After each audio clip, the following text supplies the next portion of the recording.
الكورس كان اعلانه بيديني وعد بحاجات كتيره حلوه جوه الكورس، بس ده تريننج بروفايدر ساعات الاعلان بيبقى يا هيطلع حقيقه يا مش هيطلع حقيقه. بس الصراحه it was a very real adding value experience خطيره. البدايه كانت في الكوردينيشن، علي ومتابعته وتظبيطه لكل حاجه من بدري جدا.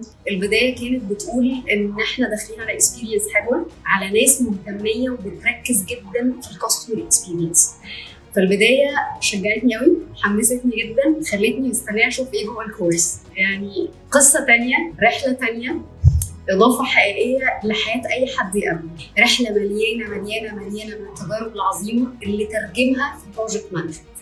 بدايه من انه يخلق المايند سيت بتاعت الناس، وانه البروجكت مانجمنت ما يبقاش مجرد كورس ونولج انا داخل اخدها وهطلع من الكورس بعد 10 دايز انا هنسى كل اللي فيها. لا، احنا بدانا الرحله وهو حاطط فيها عصاره تجارب السنين ازاي يغير مفهوم البروجكت مانجمنت ويبقى مايند سيت احنا بنلبسها لما يبقى عندنا اي مشروع، لما بنبقى بنفكر في قرار في حياتنا، لما بنبقى بنفكر في شغلنا في اي ديسيبلين، اي بزنس اريا. وحتى لو دلوقتي متلخبط، قدام شويه لازم يطمن عليك انك فهمت، بيسمع كل سؤال، بيرد عليك بمنتهى الاخلاص، بيديديكيت كميه وقت ومجهود في السيشن لكل واحد فينا. بجد حاجه اكتر من رائعه.